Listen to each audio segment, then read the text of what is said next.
당신의 마음을 소중히 여기는 안산단한 FM.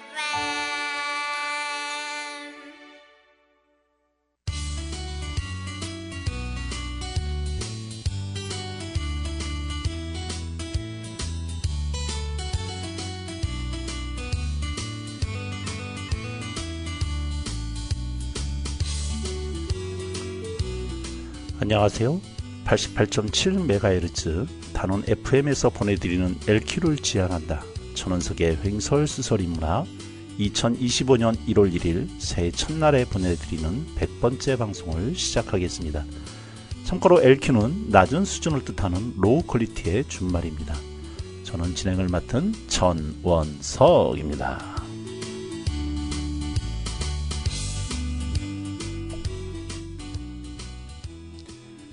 내 주위에 있는 아주 사소한 것 하나, 너무나 사소하여 내겐 별 쓸모가 없는 것까지라도 남에겐 크나큰 도움이 되고 기쁨이 되는 것이 있습니다. 그것이 사랑과 정성이라는 마음을 안고 선물이라는 이름으로 그 사람에게 전해질 때 그것은 이 땅에 쓰여지는 서정시가 될 것입니다. 남의 환심을 사거나 명리한 이해관계를 기대하는 선물은 뇌물이라고 명명합니다. 그러나 단지 그 사람이 생각나고 그에게 그 사랑의 관심을 표현하는 것은 선물이라는 서정시입니다. 그리하여 그 선물은 차 한 잔과 같은 여유가 되기도 하고 삶을 돌아볼 때 보람이었다고 말하는 작은 행복이 되기도 하고 노래가 되기도 합니다. 자신의 생명까지 내어주신 예수님의 사랑을 실천할 수 있는 작은 발걸음은 이러한 선물의 마음에 있습니다. 선물은 기쁨으로 주는 것이기에 그러합니다. 우리의 눈에 차오는 모든 사물들에 사랑하는 사람들을 연관시키고 그것을 선물로 포장하여 주고 표현하는 연습들, 이 연습들이 쌓이고 쌓이면 우리의 이웃에 대한 사랑의 마음도 그 표현도 더 자연스러울 것입니다. 그렇게 주는 것은 무엇을 바래서가 아니고 그 자체가 복이 되고 자신의 기쁨이 되기에 더욱 행복합니다. 지금까지 저희 단원 FM에 보여주신 사랑과 정성에 늘 감사드립니다. 하늘의 축복하심이 늘 청취자님의 삶과 가정에 넘치기를 기원합니다.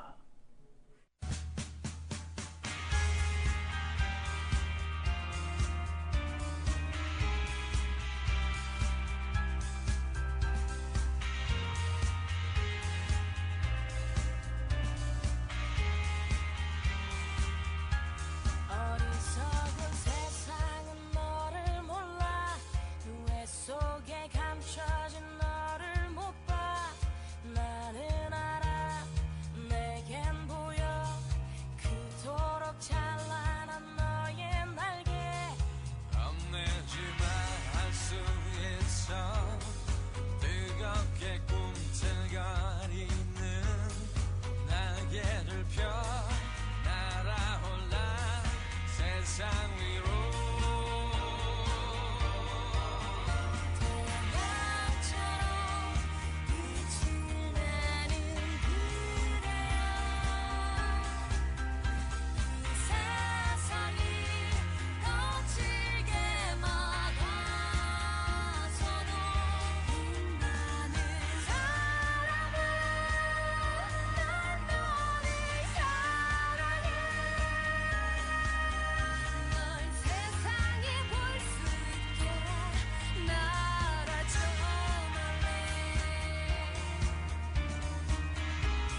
네, 영화 국가대표의 OST 곡이었던 러비 홀룩스가 부른 버터플라이였습니다.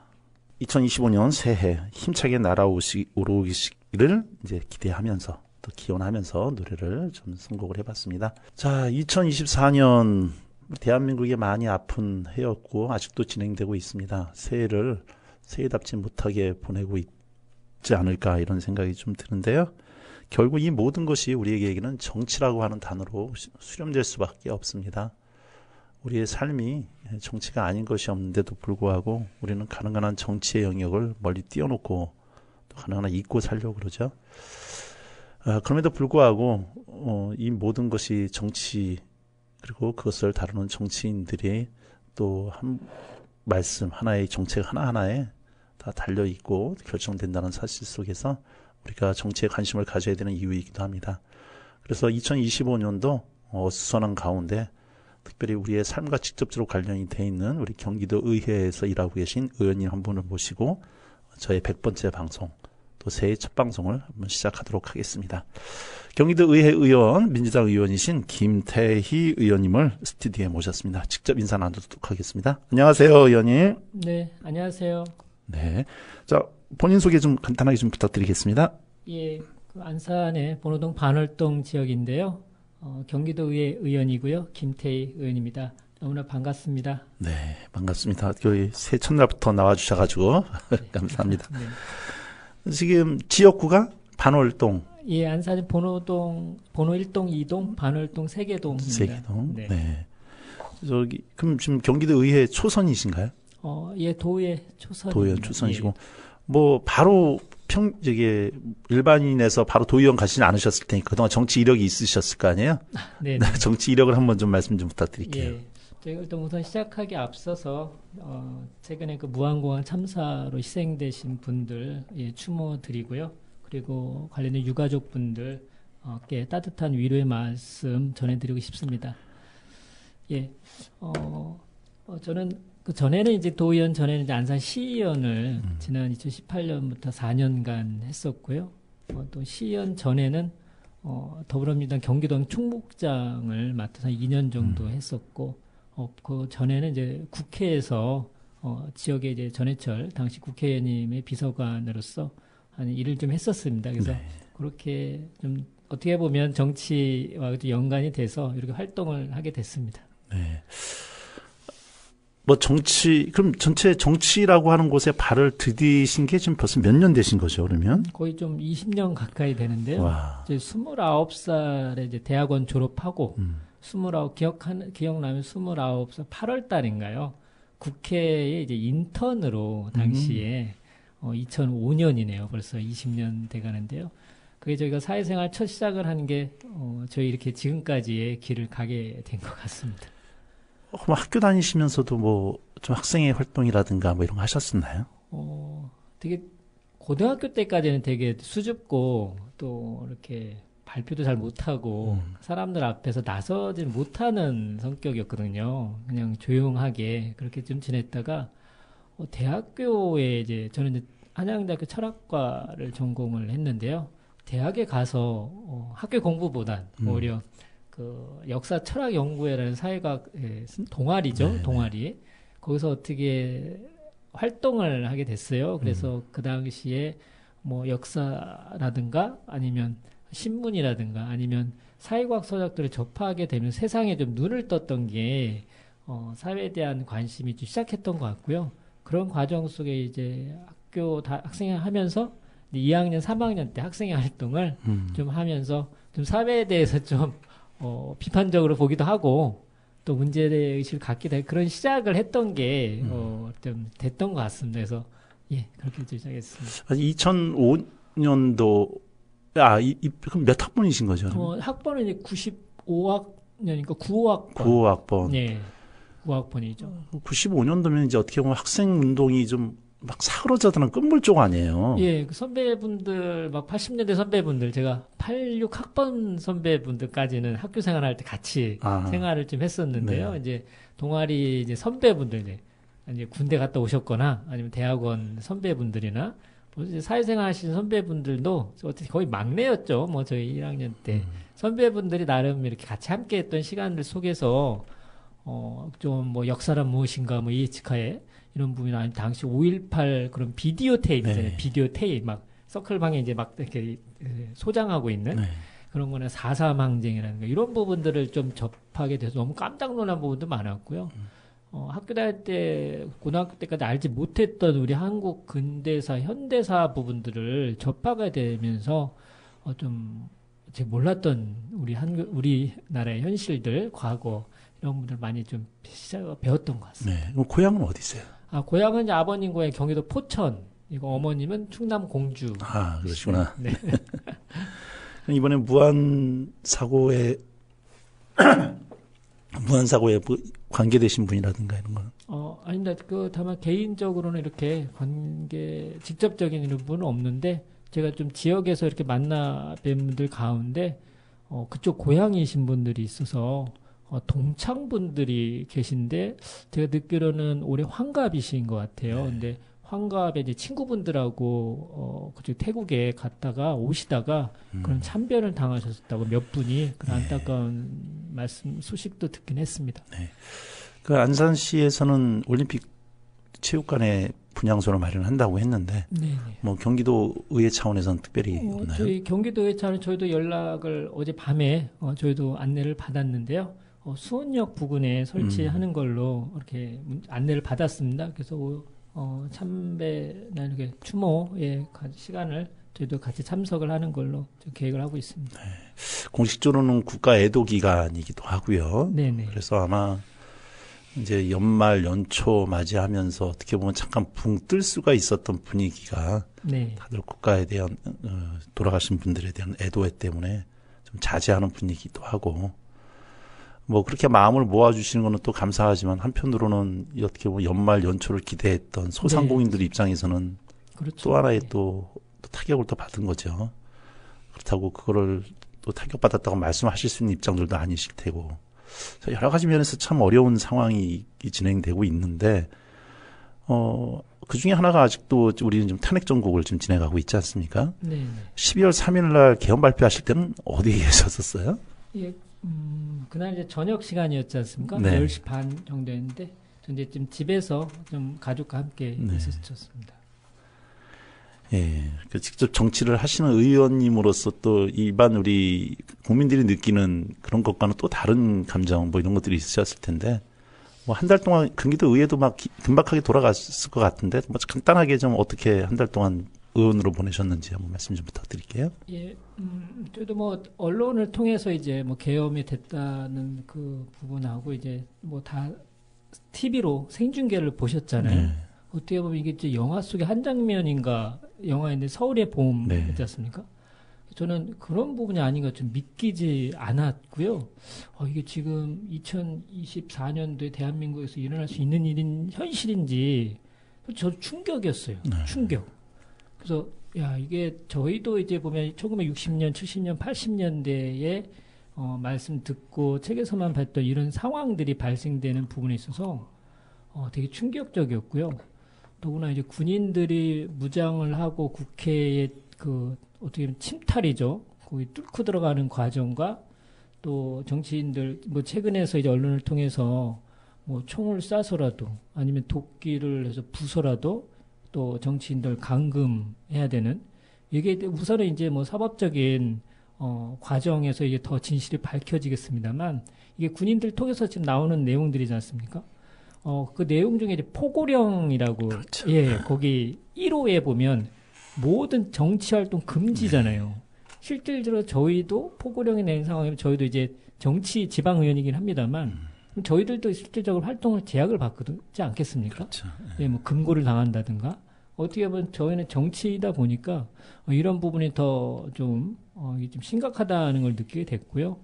뭐 그 이후에 함께는 그날서부터 온 국민들께서 분노하셨고 당황스러웠고 믿기지 않는 부분에 있어서 민주주의를 위협하는 상황, 오히려 대통령이 한다는 것 자체가 믿기지 않은 상황에서, 그래서 저희는 이제 경기도 의회도 물론 이제 저희가 특정 정당 민주당의 의원이긴 합니다만, 이제 당에서 이제 예, 방침도 있고 그래도 의원 개인 한 분 한 분들이 다 그런 문제 의식을 갖고 있으셨기 때문에 저희는 이제 국회에 직결을 하기도 하고요. 또 용산 그쪽에 앞에까지 가서 시위를 하기도 하고 또 한편으로는 이제 최근에 이제 광화문 쪽에 같이 직결해서 시민사회 분들하고 함께 이런 부분들을 같이 활동을 좀 하고 있습니다. 네. 뭐 가장 맨 앞에서 그 바람을 맞으면서 또 이끌고 가시는 또 정치인들의 한 분이시기도 할 텐데요. 저 정치를 대학원 전공은 뭐 하셨죠? 대학원은 중국학, 국제학대학원에 중국학을 좀 했습니다. 네. 자, 그러면서 뭐 그렇게 학생 운동도 하고 공부도 하셨다고 해서 이것이 반드시 정치로 간다라고 하는 뭐 정인 수순은 아닐 텐데, 예, 국회 인턴을 이제 신청을 하셨다라고 하는 것은 내가 본격적으로 정치인의 길을 한번 걸어보겠다라고 하는 어떤 계기, 뭐 이런 결심의 어떤 동기가 있으셨을까요? 근데 좀 국회에서 일하는 분들 통상 이제 보좌진이라 했는데 비서 아니면 보좌진인데 직접적으로 정치를 하지는 않거든요. 어떻게 보면 직업의 한 가지일 수도 있고 아니면 어떻게 보면 비서진으로 참모분인데요. 다만 이제 국회 당시에 저는 이제 열린우리당에 이렇게 의원님들을 중심으로 시켜 이력서를 내잖아요. 이렇게 냈었는데 일단 정치적인 색깔에 있어서는 좀 이제 정당에 대해서 저는 이제 선택한 게 좀 있었고요. 다만 이제 정치를 한다고는 할 수는 없고요. 이제 인턴 29살에 이제 신청을 하면서 사회생활을 한 건데, 하나는 대학원을 졸업하면서 일반 회사도 이제 갈 수 있는 길도 있었잖아요. 근데 또 한편으로는 이게 일반 회사들을 위해서 일하는 게 나한테 맞는 거냐라는 부분이 저희 적성에 대해서는 고민이 되더라고요. 그러니까 어떤 회사든 간에. 그래서 차라리 그러면 그 좀 공동을 위해서 하는 부분이 국회라는 공간이 물론 이제 국회가 많이 싸우기만 하고 그렇게도 비춰지고 평이 있습니다만 좋은 또 직업군은 아니잖아요. 국회라는 공간이. 근데 그럼에도 불구하고 막상 이제 공동에 뭔가 일을 할 수 있는 공익이라는 부분에 있어. 제가 공무원은 아니니까요. 그렇죠? 그래서 국회라는 공간이 특히 당시에 대학생들의 대학원생들한테 그 스펙 통상인데 6개월 정도 인턴 과정이랑 한참 붐이었었어요. 그런 속에서 저희 순수하게 이제 대학원 이제 같이 함께 했던 분들, 학생들이 자기 이제 커리어를 이제 좀 스펙을 쌓는 분들도 있었고 또 한편으로는 같이 옛날에 학생 활동을 했던 분들이 이제 선배들이 또 이렇게 진출해 계시잖아요. 이렇게 그 국회에. 그래서 그렇게 가는 경우들이 있더라고요. 그래서 그러면 한번 이력서를 한번 이제 열린우리당 쪽에 막 이렇게 채용을 이렇게 이메일로 막 보냈죠. 그러다가 이제 선정이 돼서 그게 저희 29 첫 사회생활이 됐던 거고요. 그런 과정 속에서는 뭐 정치를 할 생각은 당시는 없었어요. 못했어요. 예. 그래서 여기도 하나의 첫 사회생활인 거고 더구나 국회라는 공간 멀리서만 봤고 그냥 막상 그 안에 들어가서 일을 한다는 게 국회의원 300명 있으면 당시에는 국회의원 한 명당 이제 보좌 직원들이 9명 정도까지 있거든요. 어떻게 보면 의원들 한 사람 한 사람이 다 입법기관이거든요. 300개의 어떻게 작은 입법기관, 표현이 이제 구멍가게일 수도 있는데요. 10명 정도 직원들이. 이게 300개가 집합이 돼 있잖아요.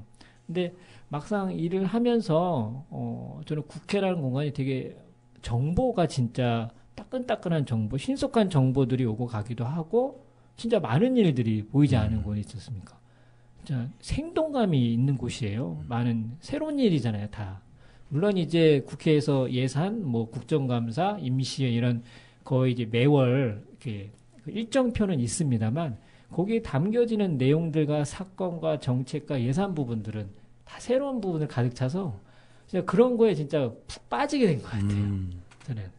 그래서 이게 다른 길을 가지 못한 건지 안 간 건지 모르겠습니다만 그렇게 또 그게 첫 인연이 사회생활이 됐었습니다. 아니, 제가 김태희 의원님 옆에서 잠깐 뵈면 일반적으로 정치인들 하면 목소리 높고 뭐라 그럴까요? 프로메테우스 형이라고, 아니, 에피메테우스 형이라고 그럴까? 먼저 막 몸부터 먼저 나서고 나서 막 이렇게 하시는 그런 타입이 좀 아니세요. 그럴 때 있긴 있습니다. 진짜 한번 이렇게 할 때 이게 진짜 아니다. 네. 그런 경우에 저도 물불 가리지 않고 도전하기도 하고 심지어 많은 그 그런 케이스를 다 말씀 못 드리겠습니다만 여러 형태의 압박 아니면 압력 아니면 회유 이런 부분에도 불구하고 제가 생각하는 분의 원칙이 이게 아니면 저는 그냥 일단은 끝까지 그래서 좀 물고 늘어지기도 하고 돌파하려고 하죠. 어떻게 보면 정치인들의 그런 자질이 분명히 또 있어야 되는 거기도 하고요. 자, 안산에는 언제쯤 오신 거죠? 안산에는 1996년도에 저 이제 대학교 생활할 때 부모님이 이사를 오시는 바람에 네. 그래 뭐 선택권도 없이 따라오게 됐죠. 예. 그래서 자연스럽게 안산에서 이제 시작을 하신 거고. 거의 25년 넘었네요. 네. 예. 여기서 결혼도 하신 거고 다. 네. 자, 그렇게 한 20년 정도 정치를 해 오셨는데 원래 뭐 말씀하신 것처럼 정치의 그 자체의 뜻보다도 처음에는 이제 어떤 경험이랄까 커리어 때문에 시작을 하셨지만 20년 동안 정치를 이제 계속 해 오시고 이제 경기대 의원으로 또 시의원도 경험을 하시면서 정치 한복판에 계셨는데 뭐 앞으로도 이제 계속 뭐 가셔야겠지만 현재 20년 돌이켜 보건데 도대체 정치라고 하는 게 나에게 어떤 의미였는지 뭐 그렇게 한번 정리하면 되실 수 있을까요? 저도 참 쉽지 않은 주제이기도 하고 예. 정치하면 이제 전공이 이제 철학이다 보니까요. 네. 어떻게 보면 플라톤, 뭐 아리스토텔레스, 소크라테스, 뭐 국가론 하면서 뭐 헤겔, 막 절대, 막 이런 부분이 많잖아요. 근데 이런 부분이 좀 뭐 교과서적인 뭐 학술적인 이런 접근보단 저는 이제 작은 범위에서 진짜 작게 보면 그냥 공동체인 것 같아요. 어떻게 보면 내 가정일 수도 있고 동네 지역사회일 수도 있고 뭐 안산시, 경기도, 대한민국 아니면 뭐 지구촌일 수도 있지 않습니까? 근데 저희가 생활을 하면서 느껴진 부분은 정치는 하나의 종합 예술인 것 같고요. 그러니까 전체를 아우를 수밖에 없는 전체를 봐야 되는 상황인 것 같아요. 그게 물론 이제 저희가 학교 생활을 하면서 되게 개인화되고 또 자본주의가 어떻게 속성이 또 그런 부분이 있잖아요. 근데 그런데 불구하고 과거나 지금이나 앞으로나 공동체라는 부분에 있어서는 저는 인간 사회이기 때문에 이 공동체를 이끌어갈 수 있는 부분들이 저는 정치의 영역인 거라 보거든요. 물론 저도 이제 시의원, 도의원, 뭐 국회에서 있긴 했습니다만 제가 좀 나름의 규정하는 부분은 개인들 분명히 존중은 해야 되지만 개인들 사이에서의 공통적인 영역 어떻게 보면 수학에 보면 교집합하고 네네. 있고 또 있지 않습니까? 저는 그런 영역인 것 같아요. 그래서 어떻게 보면 잔이 있으면 작은 잔이 있고 작은 잔도 있고 큰 잔도 있습니다만 그 잔의 크기도 중요하지만 그 잔에 담겨지는 이 내용물이 있지 않습니까? 이게 참 중요한 것 같아요. 그래서 저는 정치란 부분이 그런 공동체를 좀 잘 되도록 하는 그런 어떻게 보면 뭐 시민이나 도민 아니면 국민들의 마음이나 행복하게끔 하면서 그런 공동체라는 아니면 시, 도 아니면 대한민국 이런 부분들이 발전할 수 있는 부분에 있어서 저는 기여하는 것 같고요. 저희들은 학자가 아니잖아요. 그리고 일반 정부직 공무원도 아니지 않습니까? 네. 어떻게 보면 공무원들하고 이제 저도 자꾸 이제 그런 걸 느끼는 게 일반 공무원들은 법률과 그 테두리 안에서 이렇게 하게 되지만 정치의 영역은 뭔가 이게 문제가 있고 하면은 이거를 변화시켜야 되고 아니면 좀 조금 과격하게 보면 파괴를 해야 하기도 하고 새로운 걸 창조도 해야 되잖아요. 저는 그런 부분을 넘나들어야 된다는 부분이 생각이 들어요. 그래서 조금 비유를 하면 양측이 목동이 있으면 일반 공무원들은 그 테두리 안에서 그 원칙과 규정을 해야 되지만 저희들은 거기에 새로운 이제 풀이 더 필요하고 하면 어떡합니까? 이동시켜야 되잖아요. 그런 목장의 울타리를 넘어서야 되잖아요. 그런 비유를 좀 하게도 이렇게 생각이 듭니다. 네, 여러 가지 뭐 그릇 비유, 양치기 비유를 통해서 이렇게 좀 아주 눈에 보이게끔 말씀 주셨는데, 아니 그릇 비유를 이제 방금 주셨는데, 그러니까 결국은 정치라고 하는 것은 사람들이 필요한 것들을 그릇에 담아내는 건데, 문제는 이 그릇에 이것을 담아야겠다라고 할 때, 나는 이것을 담고 싶은데 저 사람 저것을 담고 싶어라고 하는 이해 충돌이 또 생긴단 말이에요. 네. 이제 그것이 결국은 의회에서 이제 당의 어떤 뭐 강령으로 나타날 수도 있고 그런 면에서 지금 경기도 의회도 역시 여당이 있고 야당이 있을 거고 그렇게 이제 거기서 이제 정치력을 발휘해서 협상도 하고 타협도 해야 될 텐데, 현재 의회 구성이 어떻게 되는지 소개 좀 한번 부탁 좀 드릴게요. 네, 지금 현재 경기도 의회는 의회의 의원들 156분이 계시고요. 민주당이 76분, 그 다음에 민주당이 76분, 같은 동수. 국민의힘과 민주당이. 같은 네. 숫자입니다. 개혁신당이 2분이 계셔서, 저희가 물론 지난 2년 전에 첫 의회가 시작됐을 때, 우리 도민들께서는 78로 해서 156명을 보내서, 네. 전국에도, 역사상에도 이런 일은 없었을 겁니다. 같은 동수를 만들어 주신다는 게.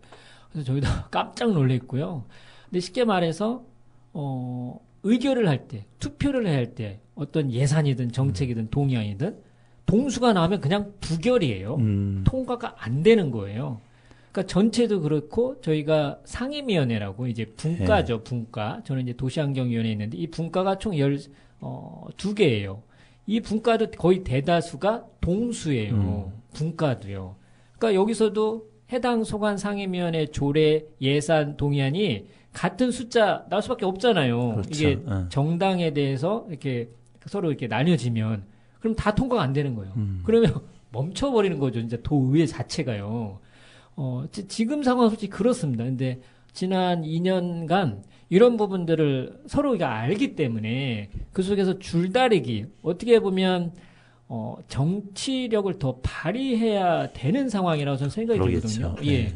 그래서 이런 부분에 있어서 지금 경기도의회가 서로 이제 밀고 당기고 또 한편으론 양보도 하고 또 타협도 해야 되는 상황이어서 더구나 이제 김동연 지사, 경기도지사가 저희 좀 민주당의 출신이시다 보니까 같이 또 저희는 물론 이제 지방의회 역할은 집행부를 견제하고 감시하고 비판하는 게 그게 조문화돼 있어요. 네. 근데 그럼에도 불구하고 지방의회가 여야가 있기 때문에 그래서 좀 더 협력을 집행부에 하는 분들이 있고 또 이제 좀 더 견제를 하는 형태가 있고 그런 부분 속에서 어떻게 보면 살얼음판을 걷기도 하고 또 한편으로는 정치의 묘미를 또 이렇게 배우거나 느낄 수 있는 상황도 있습니다. 그러니까 말씀하신 것처럼 내가 100% 모든 걸 다 얻을 수는 없기 때문에 일정 부분 내줘야 되기도 하고 네, 그 타협을 맞습니다. 봐가면서 그런 게 정치겠죠. 어떻게? 네, 맞습니다. 아니 어떻게 보면은 아주 힘들기는 하겠지만 하나의 좋은 샘플은 될 거라는 생각이 좀 드는데.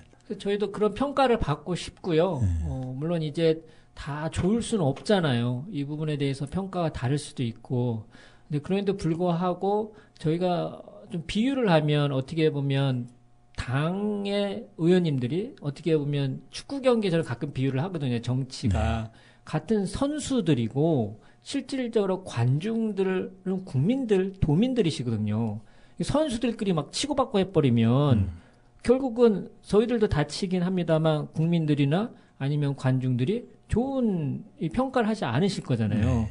저는 그런 점에서 좀 저희들이 이 당사자들도 있긴 합니다만 저는 저희들이 본연의 역할과 본분에 대해서는 잊지 말아야 된다고 생각이 듭니다. 네. 자, 우리 말씀 나누다 보니까 벌써 시간이 훅 지나갔는데요. 제가 노래 부탁을 좀 드렸습니다. 그래서 노래 한 곡 듣고 갔으면 좋겠는데, 제가 방송 100회 하면서 아마 가장 많은 분들이 신청해 주셨던 노래가 아닐까 싶습니다. 네, 그만큼 이제 이 노래가 담고 있는 의미도 있고, 또 특별히 우리 김태희 의원님께서 이 노래를 신청해 주시니까, 잘 어울린다. 김태희 의원이 같은 노래를 고르셨다 하는 생각이 좀 듭니다. 네, 노래 듣고 같이 이야기를 나누도록 하겠습니다. 안찬이 부릅니다. 사람이 꽃보다 아름다워.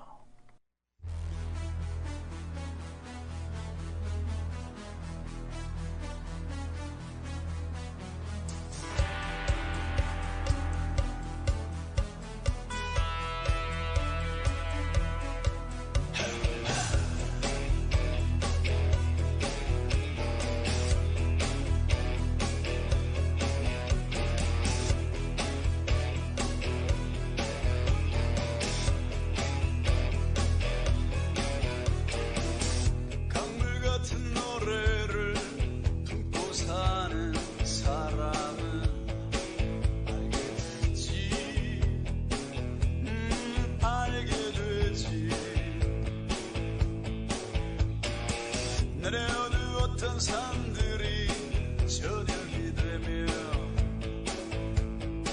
왜 강으로 스미어 꿈을 꾸다 밤이 깊을수록 말없이 서로를 싸두르며 부둥켜 안은 채 느긋하게 정들어 가는지를 지독한 외로움에 절절매고 사람은 알게 되지 알게 되지 그 슬픔에 굴하지 않고 비껴서지 않으며 어느 결에 반짝이는 꽃눈을 닫고 우럭우럭 잎들을 키우는 사랑이야말로 짙은 숲이 되고 산이 되어 내 아리로 남는다는 것을 누가 뭐래도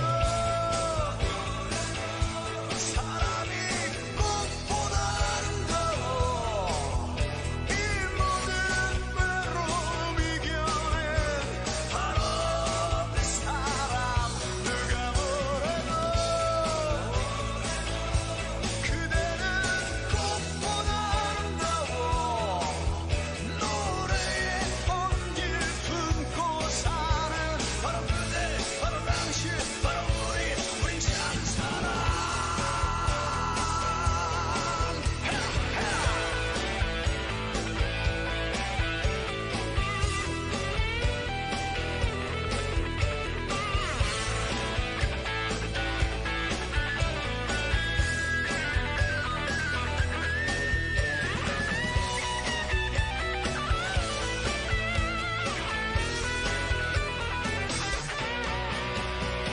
지독한 외로움에 절절매고 사람은 알게 되지 알게 되지 그 슬픔에 굴하지 않고 비껴서지 않으며 어느 결에 반짝이는 꽃눈을 닫고 우럭우럭 잎들을 키우는 사랑이야말로 짙은 숲이 되고 산이 되어 내 아리로 남는다는 것을 누가 뭐래도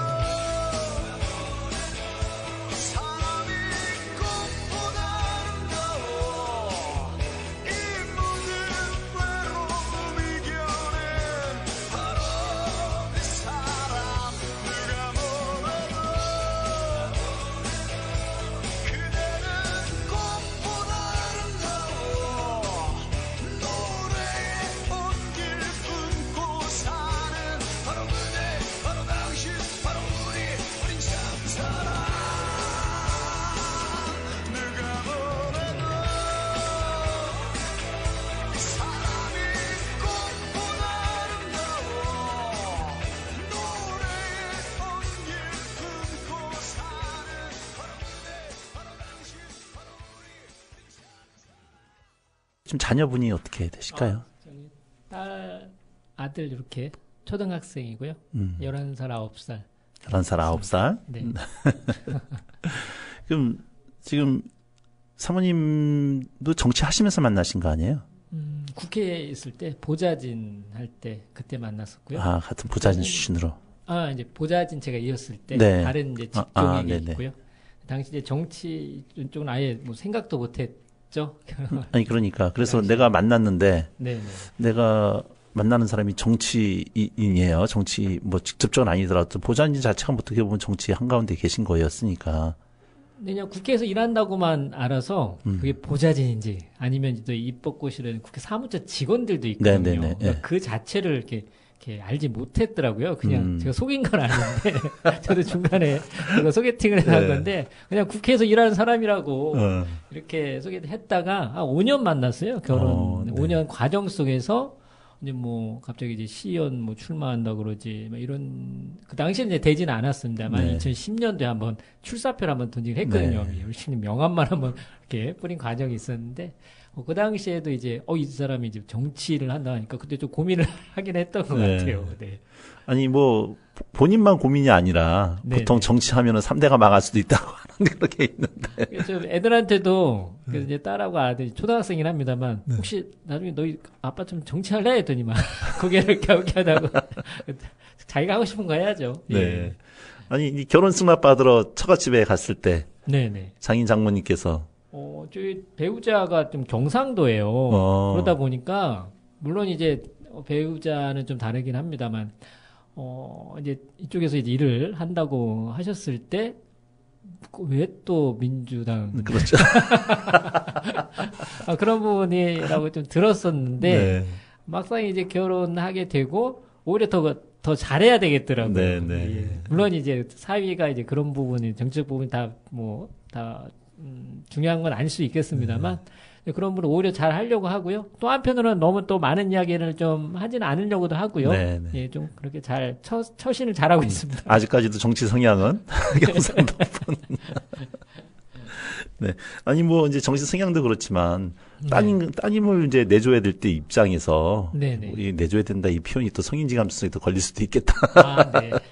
아니 어쨌든 따님이 이제 내가 사귀는 남자가 정치하는 사람이다. 그랬을 때 과연 이게 밥이나 먹고 살 수 있겠어라고 하는 그런 걱정 때문에라도 좀 가정사를 좀 말씀을 좀 드리게 되면 저 배우자가 7남매예요. 7남매에서 5번째인데 아들이 이제 6번째고. 네. 그 위에 전부 다 딸. 예. 와. 그러니까 딸 부자 집이죠. 딸 부자 집. 네. 그러다 보니까 근데 7명 중에 결혼이 제일 늦게 네, 결혼을 했는데 언니들이 많잖아요. 네. 언니들이 오히려 걱정들을 많이 하셨던 네. 것 같고 부모님보다는 오히려 딸 이제 좀 나이가 차고 하니까 그래서 빨리 결혼을 하면 좋겠다는 입장이실 것 같고요. 네. 보니까 그래서 좀 잘 알진 못합니다만 그래도 언니들께서 그런 많은 점수를 주진 않았다고 알고 듣고 있습니다. 서운하셨겠다. 나중에 들었을 때 좀 서운했죠. 예. 지금 당연한 생각이 듭니다. 예. 예. 자, 그래도 어쨌든 20년 동안 한 길을 오르고씩 걷고 계신데요. 20년 정치 생활 하면서 그래도 네. 좀 기억에 남는 사건들이나 뭐 어떤 현안들이 있으셨을 거 아니에요? 뭐 중앙 정치도 있었을 거고, 뭐 시의원 하시면서도 있었을 거고, 한번 좀 말씀 좀 부탁드릴게요. 글쎄요, 뭐 정치적 사건들, 뭐 노무현 대통령 서거도 있고, 김대중 대통령 서거도 있고, 저희가 뭐 탄핵도 있고, 뭐 촛불, 뭐 혁명도 있고, 박근혜 대통령 탄핵, 지금 현재 뭐 윤석열 대통령 계엄과 탄핵도 있지만, 저는 그래도 안산시의원이었을 때 코로나 부분이 물론 이건 정치적 사건은 아닙니다만 지금도 그 후유증이 있잖아요. 그 코로나 상황이었을 때 저희가 시의원 3년 차였었는데요. 네. 2020년 2월에 첫 국내 확진자가 발생이 됐고 네네. 그 이후로 진짜 뭐 다 기억하시지 않습니까? 코로나 환자 발생됐을 때 그 동선까지 추적되고 그것도 홈페이지에 공개되고 격리되고 또 약도 없는 그 상황에서 진짜 사람의 목숨이 이렇게 왔다 갔다 해야 되는 상황에서 진짜 어떻게 보면 무력감도 느끼고 할 수 있는 게 없잖아요. 그러니까 물론 이제 당시에 의료진 분들 진짜 헌신하시고 희생하시고 저희들이야 뭐 그 사회적 거리 그런 거 준수해야 되는 게 그런 기본적인 것들이잖아요. 코로나 좀 몇 번 걸려보셨나요? 저도 한 2번 걸렸는데, 예. 그 첫 번째 갔을 때 그 목 아픔이 통증이란 예. 부분이 진짜 잊지 못하겠어요.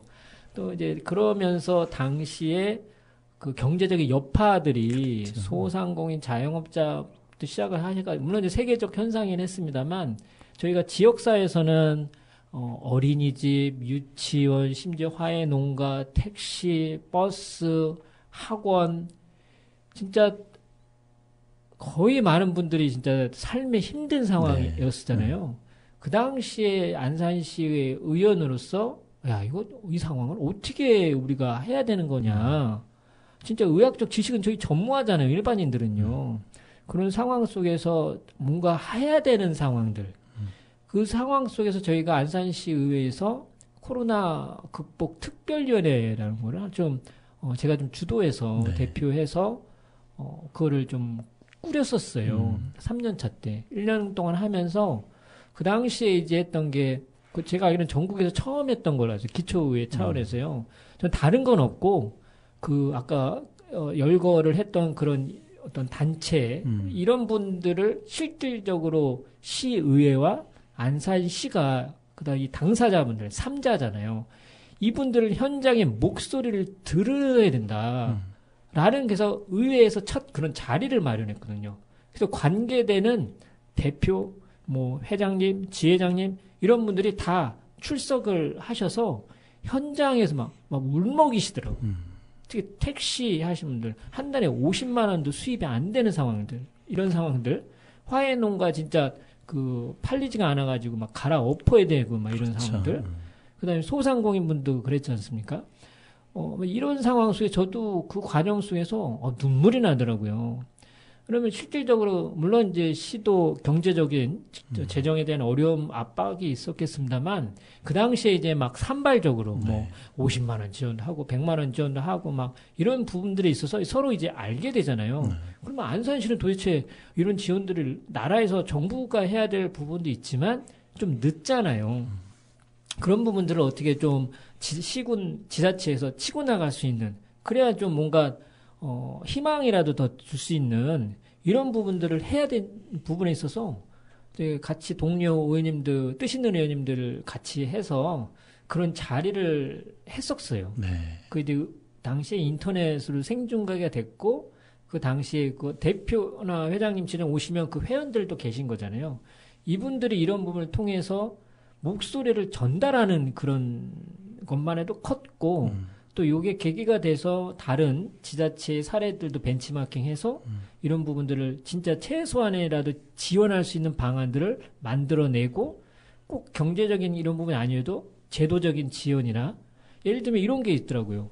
버스 있지 않습니까? 버스의 운영비가 당시 버스도 안 타고 다녔잖아요, 저희들이. 그렇죠. 예, 그러다 보니까 계속 적자되는 상황이 되니까 버스 관계자, 운전자분들도 어렵지 않습니까? 근데 요게 물론 거기에 뭐 재정 투입하면 여기만인 게 아니라 진짜 필요한 데는 많잖아요. 그러면 제도적으로 개선 요구 사항들을 좀 살펴봤는데 예를 들면 적자된 그거를 예를 들면 23년도 적자분을 메꿔줘야 되잖아요. 그러면 24년도에 통상 주는 게 일반적이잖아요. 근데 여기는 25년도 그 다다음에 주는 거예요. 안산시는 시스템이. 그러니까 막상 들어보니까 이런 부분들이라도 제도를 좀 개선하면 그리고 다음에 최대한 집행할 수 있게끔 그걸 요청을 하시는 게 있었거든요. 왜냐하면 그거라도 해서 좀 뭔가 임시 방편을 할 수 있는 게 있잖아요. 막상 이런 부분들은 제도적인 개선이더라고요. 정책적인. 그래서 이런 부분들도 좀 있었어요. 그래서 다 물론 당시에 생활안정지원금이나 정부에서나 아니면 시에서도 있었습니다만 이런 좀 여러 형태의 지원하는 방안들이 찾아보면 있었더라고요. 그래서 저는 그 당시에 그렇게 했고 경기도의 의원이 됐을 때도 2022년에도 코로나가 거의 끝나지 않은 상황이었습니까? 그러다 보니까 이제 상임위원회가 이제 분야가 12개 정도 되는데 그래도 가장 선택을 해야 하는 게 오히려 소상공인 자영업자분들 잘 좀 더 지원들을 할 수 있는 상임위를 선택을 그 당시 했고 그걸 또 이렇게 의회에서도 받아줘서 좀 그렇게 선택을 했던 것 같습니다. 그래서 생각지 않게 이제 경제 영역 부분에 이제 시의회 때는 이제 주로 이제 보건 복지 쪽에 좀 있었고요. 그런 부분에 있어서 가장 기억나는 사건이고 좀 그런 것 같습니다. 네. 뭐 가장 기억나는 사건이자 나름대로 가장 또 열심히 보람 있게 또 활동하셨던 것 같기도 한데 아니 그 위원회 말씀을 좀 주셔서 그전에도 그 질문을 제가 좀 드리려고 그랬는데 대학원에서는 어떻게 보면은 좀 외교, 국제, 통상 이런 쪽을 전공을 하신 거잖아요. 그럼 그게 전문이실 텐데 지금은 이제 도시계획, 도시계획제 약간 좀 뭐 공통점이 없다고 볼 수는 없지만 좀 결이 좀 약간 다르거든요. 근데 지금 말씀하시면서 이제 그런 것들에 관심을 가지게 되셨다. 근데 좀 아쉬움 같은 건 없으세요? 내 전공을 살려서 좀 외교 통상이라든가 이런 쪽으로 좀 해보고 싶다 이런 것들은? 글쎄요. 큰 틀에서는 한국 사회의 또 교육의 현실일 수도 있지 않습니까? 그러니까 어떻게 보면 전공이 어떤 거셨는데요? 저는 이제 문학을 했었기 때문에. 문학을 하셨고요. 예. 그러면 저는 학교 다닐 때 대학교 때는 철학을 했었고요. 당시에 프랑스의 철학자에 대한 부분을 좀 관심이 있어서 좀 이렇게 좀 했었고, 예, 그리고 이제 대학원 때는 이제 중국학을 했는데, 중국학을 좀 선택한 것도 당시에 저희가 한중수교를 92년도에 네. 해서 당시에 막 뭐 청바지 하나만 팔아도 13억 장을 네. 파는 거 아니냐, 뭐 이런 경제적 붐이 있었잖아요. 한중 간에 우리가 공산국가, 사회주의 국가랑 수교를 한 92년도에 그 이후에 어떻게 보면 물론 저희가 한미 관계가 가장 또 동맹이라는 부분이 있고 전략적인 관계가 또 있잖아요. 물론 그러지만 저희가 우리 대한민국 한반도란 특성을 지정학적 특성을 보면 저희가 어느 좀 균형적인 외교나 이런 부분을 하지 않으면 저는 참 물론 북한하고도 지금 가지도 못하는 섬나라잖아요. 어떻게 네. 보면요. 한반도긴 하지만 정치적으로는 섬나라인 상황에서 그러면 좀 중국이라는 나라 갑자기 좀 저도 눈에 좀 들어왔고 야 남북 간의 관계가 좀 개선이 되면 물론 이제 미국에 대한 전문가들은 많으신 것 같아요. 그리고 중국 쪽에 역할을 할 수 있는 물론 지금 현재 미중 패권의 큰 두 양대 국가이긴 합니다만 중국하고 할 수 있는 일이 좀 많지 않겠나라는 막연한 생각을 좀 가졌던 것 같고요. 그런 과정 속에서 당시 김영삼 대통령이 세계화라는 거 하면서 전국의 10개의 대학원을 국제학 대학원을 육성을 했습니다. 그러다 저기 모교가 한양대학교인데 거기에 이제 대학원에 중소문제연구소가 있었고 그래서 대학원을 학교 다닐 때 학부 때는 공부를 많이 못했어요.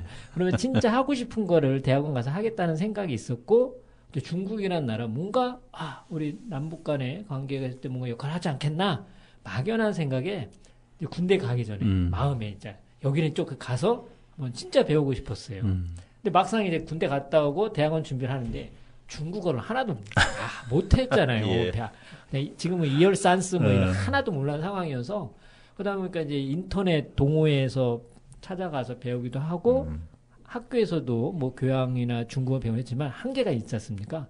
안 되겠다 싶어서 아르바이트 한 6개월 해가지고 그 돈 400만 원 싸들고 중국 북경 가서 어학연수원도 좀 하고 그게 또 계기가 돼서 중국 여행도 땅 크잖아요. 네. 중국 여행을 하다가 중국 여행 작가를 만나서 지금도 여행하신 유명하신 분이세요. 그분 작가하고 만나서 우연찮게 의기투합을 해서 중국 여행 책자도 쓰게 되는 4학년 이제 2학기 때요. 그래서 중국 여행 책도 물론 지금 이제 절판이 됐습니다만 당시에 베스트 2위까지도 갔었어요. 영풍부에서. 그래서 이제 중국 여행 책자 쓰고 그걸 갖고 이제 대학원 면접 볼 때 나름의 커리어로 예 그렇게 해서 대학원을 좀 가게 됐고요. 대학원 과정에서 제일 열심히 공부했던 것 같습니다. 근데 다만 이제 졸업할 때쯤에 통상적으로 이제 중국 쪽으로 이제 진출을 하게 되는데 대다수가 영업사원이에요.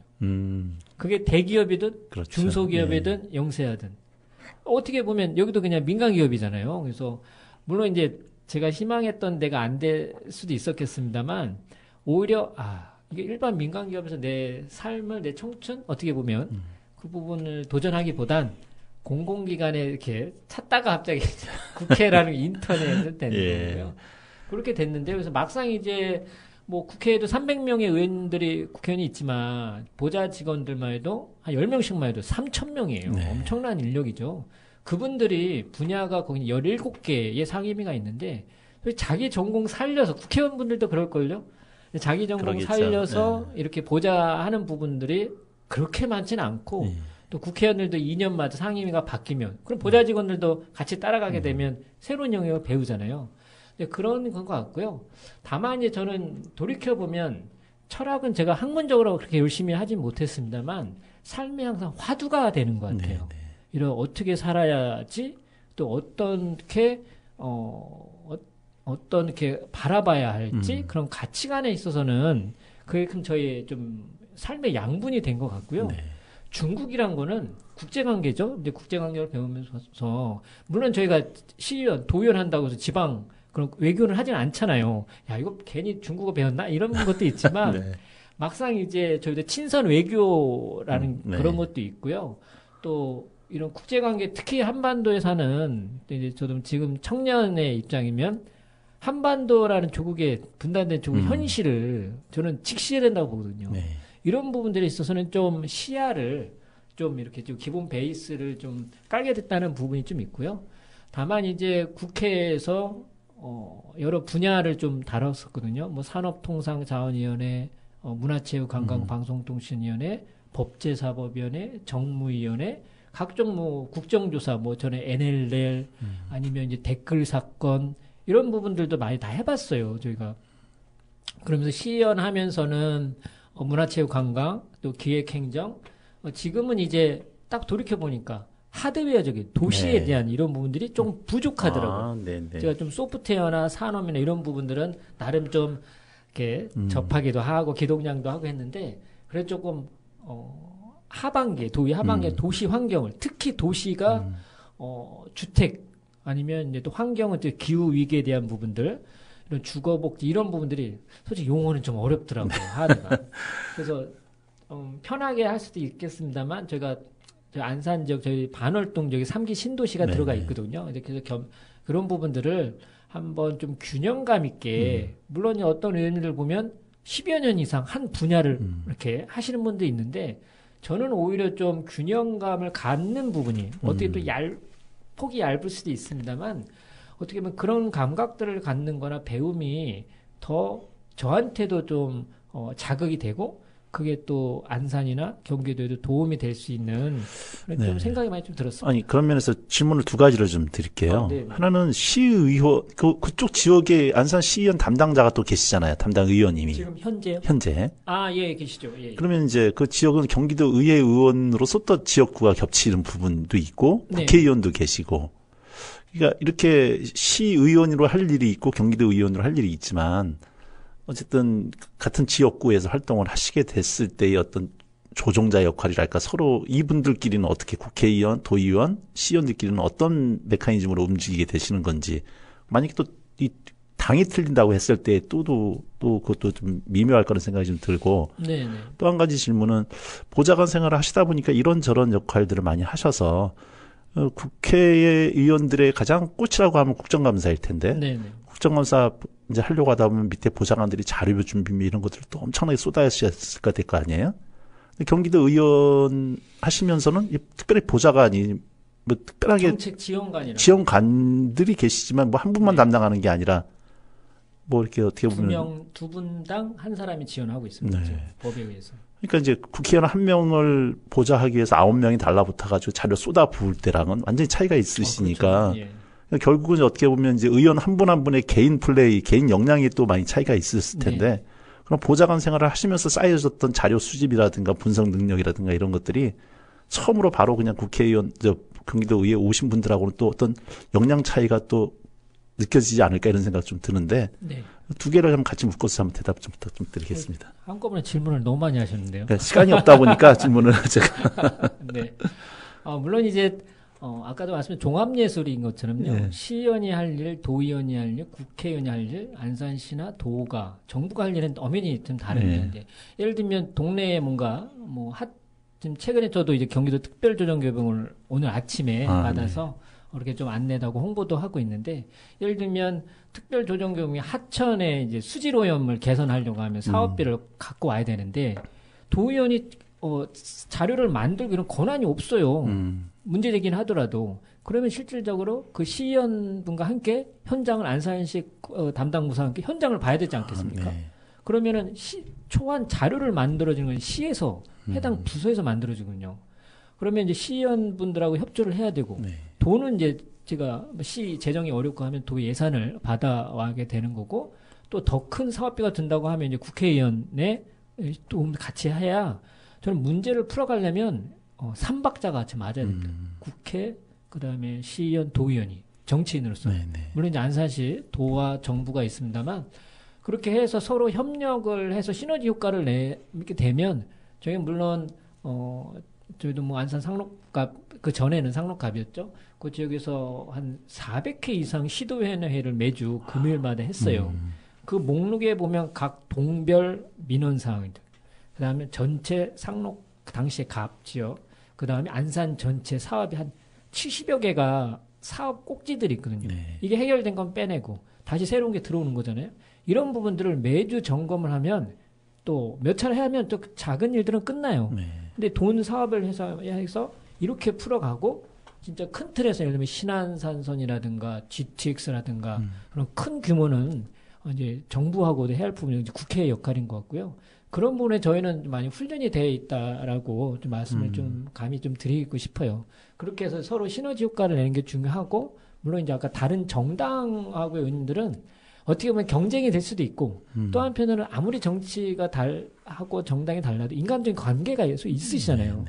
저는 그런 부분에 있어서 서로 이렇게 배려를 하기도 하고, 지역 주민들하고 만나 뵐 때는 같이 협력을 해서 뭐 사업을 갖고 왔다, 추진하고 있다. 이런 부분에서는 정치의 묘인 것 같아요. 네. 서로에 대한 존중이. 서로 내가 했어랑 하면 좀 꼴불견이지 않습니까? 그래서 그런 부분 좀 있고요. 그리고 또 질문하신 내용 제가 답을. 네, 이제 자료 취합의 자료 능력에. 예. 어떻게 진짜 국회에서 저도 한 7년간 국정감사에도 7번을 했습니다. 그리고 선거도 좀 지방선거, 국회선거, 대통령선거 여러 차, 10여 차 이상을 했는데, 어떻게 보면 국회에서 있을 때 진짜 큰 전체 망원경 같아요. 전체 망원경. 그리고 나 바로 제가 안산에 시연했을 때는요, 이거는 진짜 현미경이에요, 현미경. 예.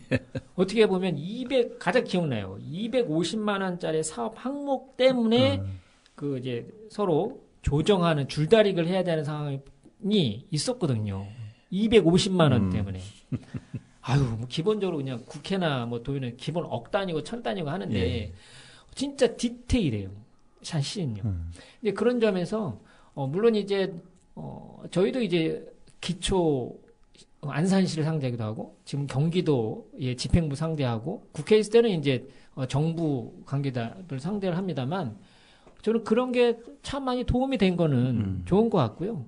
그럼에도 불구하고 제 앞에 계신 이 공무원분들이, 안산시나 경기도나 정부의 관계자분들이 다 어떻게 보면 전문가세요. 네. 저보다 더 많이 일을 하고 계시고 전문가시지 않습니까? 근데 다만 이제 저희들이 저의 시각에서, 아니면 저희가 민주당의 시각일 수도 있지만, 이 방향성이 이렇게 가야 되는 거 아니야라는 부분은 제가 100점짜리는 아니지 않겠습니까? 그런 점에서 일단 현황과 팩트에 대한 부분을 체크하고, 이런 부분에 대해서 가야 할 방향에 대해서는 저도 좀 나름 공부를 하고 하지 막 윽박지르면 안 되잖아요. 이제 그런 점에서 저는 이제 질의서를 쓰고 그런 것들이 훈련이 좀 되는 게 큰 자산이더라고요. 그래서 그런 부분들이 오히려 공무원분들이 받아들이실 때 저거 좀 말 같지 않는 말이라든가 아니면 그렇게 되면 그분들도 판단하지 않겠습니까? 다만 대신에 그분들이 저런 시각도 있네? 자, 본인들이 보지 못하는 부분들, 아니면 저희가 주민들하고 만나기 때문에 어떻게 보면 직접적으로 이런 분들을 또 전달하는 대변자 역할들이잖아요. 그러니까 현장의 목소리를 공무원분들에 비해서 좀 더 전달하는 게 오히려 그런 게 받아들여지면 저희가 고맙죠. 감사하고. 그런 부분에서 개선이 되고 하면 그게 그분들도 받아들일 때 좋게 받아들여 주시면 정책적인 거잖아요. 개선에 대한 부분을 해주시면 그게 오히려 의원들의 역량과 몫인 것 같아요. 그런 점에서는 좋고요. 저도 이제 국회에서 항상 이제 질의서 쓰고 막 보도자료 쓰고 했던 부분들이 막상 이제 국회가 가까워서 17개 분야가 있다가 안산시는 3개거든요. 네. 분과가. 경기도에는 12개고요. 그러니까 분야가 더 넓죠. 다만 더 얇을 수도 있지 않습니까? 숫자가 적으니까요, 의원들이. 근데 전반적으로 안산에 시연하면서 좀 그래도 도시환경 이쪽은 빼고 나름 부분을 전체적으로 바라보게 해주는 부분이 좀 되게 큰 자산이 또 된 것 같아요. 경기도는 좀 중간적인 형태다 보니까 그런 점에서는 많은 좀 저도 많이 실력 발휘하려고 하고요. 근데 최근에 행정감사랑 예산 정보 있었는데 코피 한번 터졌습니다. 저는 그래도 코피 터집니다, 한 번씩은. 예. 예. 이게 워낙 그 의회에서 또 정치 하시면서 이게 말씀이 단련이 되셔서 그러신지 뭐 제가 할 역할이 별로 없었어요. 전화 드리면 쭉쭉 말씀 주셨어요. 아주 진행자 입장에서 아주 편하게 진행을 했었습니다. 자, 질문이 혹시 많이 남았는데 시간이 벌써 오버가 돼가지고 네, 제가 질문을 다 못 드릴 것 같고 말씀 못 드리던 것은 나중에 다시 한번 제가 또 모시고서 이어서 좀 하는 걸로 좀 해야겠습니다. 간단하게 25년도의 어떤 계획 좀 짧게 한 말씀 좀 부탁드리겠습니다. 예, 올 새해가 됐고요. 저희가 지방의회 1년 6개월의 시간이 좀 남아 있습니다. 물론 2025년도가 지금 탄핵에 대한 헌법재판소의 판결에 따라서 한국에 큰 정치적 변동이 있을 수 있어서 그게 참 예상하지 못하는 부분이 있겠습니다만, 그래도 2025년도 한 해에 어떻게 보면 도의회 의원으로서는 3년차 사업이 가장 또 꽃입니다. 가장 그 역량을 많이 발휘해야 되고 그에 대한 게 고스란히 우리 시민이나 도민분들한테 가야 되는 정인데요. 그래서 일단 3년차 사업을 어떻게 보면 봄, 여름, 가을, 겨울에 비교하면 어떤 가을이 되거든요. 네. 4년에 저희가 임기가 있는 상황에서 그래서 가을을 맞이하는 입장이 될 수도 있는데 잘 또 그런 성과가 낼 수 있도록 많이 노력하려고 하고요. 주민 여러분들께 또 보답을 해야죠. 저희들 네. 의정 활동에. 쉽게 말하면 저는 이제 밥값을 해야 되지 않겠습니까? 예. 만약에 주민 여러분들 관심 가져주시고 지방의회에 대해서 많이 사랑해 주시면 좋겠습니다. 네, 우리 김태희 의원님을 또 의원으로 드신 지역구 우리 주민들께서는 잘 좀 이 방송 경청해 주시고 우리 김태희 의원님 또 많이 후원해 주시고 또 응원해 주셨으면 감사하겠습니다.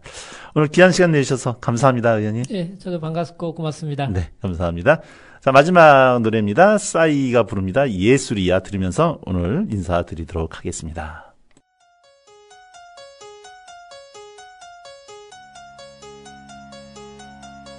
너와 나 둘이 정신없이 가는 곳 정처없이 가는 곳 정해지지 않은 곳 거기서 우리 서로를 재워주고 서로를 깨워주고 서로를 채워주고 Excuse me 잠시만 아직까진 우린 남하지만 조만간 중독성을 자랑하는 장난